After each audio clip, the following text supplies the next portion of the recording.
ဒီဗီဒီယိုလေးကတော့ UC 3တဲ့တငယ်ချင်းတွေအတွက်ရော UC မ3တဲ့တငယ်ချင်းတွေအတွက်ရောအကျိုးရှိမဲ့ဗီဒီယိုလေးတစ်ခုပဲဖြစ်ပါတယ်အားလုံးပဲမင်္ဂလာပါကျွန်တော်နာမည်ကတော့ AUG လုံးပဲဖြစ်ပါတယ်ကျွန်တော်ဒီလာပြပြပေးသွားမယ်အကြောင်းအရာကတော့ကျွန်တော်တို့ update 4.2 တစ်ခုလုံးမှာထွက်ရှိလာမယ့် skin တွေအားလုံးရဲ့ ရက်စွဲနဲ့ date အတိအကျကိုကျွန်တော်ပြပြပေးသွားမှာဖြစ်ပါတယ်ကျွန်တော်တို့ပထမအဆုံးအနေနဲ့တစ်လပိုင်း20နဲ့1ရက်နေ့မှာထွက်ရှိလာမှာတော့ကျွန်တော်တို့ platinum crate ကျွန်တော်တို့မြန်မာတွေအားလုံးအကြိုက်ကျွန်တော်တို့ရွှေရောင်မဲပုံးထွက်လာမှာပဲဖြစ်ပါတယ်ထွက်ရှိမဲ့ကန်ကတော့ကျွန်တော်တို့ AW1 ကန်ပဲဖြစ်ပါတယ်သူနဲ့တူတူတွဲပြီးတော့ပါဝင်လာမဲ့ကျွန်တော်တို့အိမ်ဝစ်ဆောင်ရတယ်တော်တော်လေးကိုမှလမ်းပါတယ်ကျွန်တော်တို့တစ်လပိုင်း23ရက်မှာတော့ကျွန်တော်တို့ PTB skin တွေထွက်ရှိလာမှာဖြစ်ပါတယ်ဘာ skin တွေထွက်ရှိလာမလဲဆိုတာတော့ကျွန်တော်တို့တစ်ချက်စောင့်ကြည့်ရမှာပဲဖြစ်ပါတယ်ကျွန်တော်တို့တစ်လပိုင်း29ရက်နေ့မှာတော့ Edimate set အသစ်တစ်ထည်နဲ့တူကျွန်တော်တို့ Honey Bug ကအကန် skin ကျွန်တော်တို့ game နဲ့ကိုရောက်ရှိလာမှာပဲဖြစ်ပါတယ် Honey Bug ကအကန် skin ကလည်းကျွန်တော်တော်တော်လေးကိုမှလှပါတယ်ကျွန်တော်ဒီ Honey Bug ကအကန် skin ကိုလည်းဒီကောက်မှာကျွန်တော်တင်ပေးဖို့ရှိပါတယ်ကျွန်တော်တို့တစ်လပိုင်း30ရက်နေ့မှာတော့ Play Plus skin တွေထွက်ရှိလာမှာပဲဖြစ်ပါတယ်အခုသတင်းတွေထွက်နေတယ်ရေပန်းစားနေရတော့ကျွန်တော်တို့ KOS skin တွေလို့ကျွန်တော်တို့ရေပန်းစားနေပါတယ်ကျွန်တော်ကိုယ်တိုင်လည်းရှေ့မှာတင်ဆက်ခဲ့ပြီးပါပြီဒါပေမဲ့ကျွန်တော်တို့ PUBG Mobile ကတော့တရားဝင် confirm ထားခြင်းမရှိသေးပါဘူးကျွန်တော်တို့2လပိုင်း9ရက်နေ့မှာတော့ Classic Crate အသစ်ပြောင်းလဲသွားမှာပဲဖြစ်ပါတယ်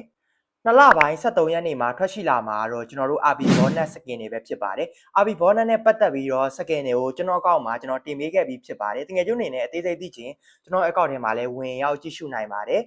ကျွန်တော်တို့2လပိုင်း14ရက်နေ့မှာတော့ PTB skin တွေထပ်မံရောက်ရှိလာမှာပဲဖြစ်ပါတယ်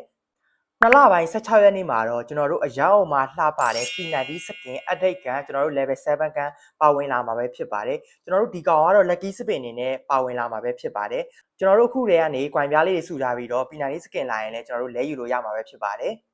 ကျွန်တော်တို့2လပိုင်း19ရက်နေ့ကြာရင်လည်း lucky spin အသစ်တစ်ခုပါဝင်လာမှာပဲဖြစ်ပါတယ်အကြမ်းမြင့်ကျွန်တော်ခန့်မှန်းရမယ်ဆိုရင်တော့ကျွန်တော်ခုပြထားပေးတဲ့ skin ပဲဖြစ်ပါတယ်ကျွန်တော်တို့2လပိုင်း20ရက်နေ့မှာကြာရင်တော့ကျွန်တော်တို့အားလုံးပဲစောင့်မျှော်နေကြတဲ့ M416 Advanced skin ကျွန်တော်တို့ game နဲ့ကိုရောက်ရှိလာမှာပဲဖြစ်ပါတယ်အဖိုးနဲ့ပတ်သက်ပြီးတော့ကျွန်တော်အနေနဲ့ on effect တွေနောက်ပြီးတော့ကျွန်တော်တို့ look crate တွေသိရှိရရင်ကျွန်တော်ဒီကောက်ကနေပြီးတော့ကျွန်တော်တင်ဆက်ပေးမှာပဲဖြစ်ပါတယ်2လပိုင်း29ရက်နေ့ကြာရင်လည်းကျွန်တော်တို့ lucky spin အသစ်တစ်ခုပါဝင်လာမှာပဲဖြစ်ပါတယ်တိတိကျကျကျွန်တော်တို့မသိရှိရသေးပေမဲ့ကျွန်တော်ခန့်မှန်းချက်လေးတွေတော့ကျွန်တော်အခုဗီဒီယိုမှာထည့်ပြပေးထားပါတယ်နောက်ဆုံးတစ်ခုအနေနဲ့2026 3လပိုင်း6ရက်နေ့ရာဆိုရင်ကျွန်တော်တို့ PUBG Mobile ရဲ့8နှစ်ပြည့်တဲ့ anniversary ဖြစ်တဲ့အတွက် anniversary skin တွေကျွန်တော်တို့ထပ်မံရောက်ရှိလာမယ်လို့ကျွန်တော်အနေနဲ့ထင်ပါတယ်ဖြစ်နိုင်ခြေအများဆုံးကတော့ကျွန်တော်တို့PUBG Mobile တစ်နှစ်ပြည့်မှာထွက်ရှိခဲ့တဲ့ကျွန်တော်တို့ UMP skin ရဲ့ The Food တွေကကျွန်တော်တို့ပါဝင်လာနိုင်ကြီးတော်တော်လေးကိုမှများပါတယ်ကျွန်တော်ရဲ့အခုဗီဒီယိုကိုအဆုံးထိကြည့်ရှုပေးတဲ့တငယ်ချင်းတွေညီကိုမောင်နှမတွေတူးချင်းစီကိုကျွန်တော်အနေနဲ့ဒီနေရာကနေအထူးပဲကျေးဇူးတင်ရှိပါတယ်။ PUBG Mobile နဲ့ပတ်သက်တဲ့သတင်းအသစ်တွေကိုတငယ်ချင်းတို့အနေနဲ့သိရှိခြင်းနဲ့စိတ်ဝင်စားတယ်ဆိုရင်ကျွန်တော်ရဲ့ TikTok account နဲ့ Facebook page ကို follow လုပ်သွားနိုင်ပါတယ်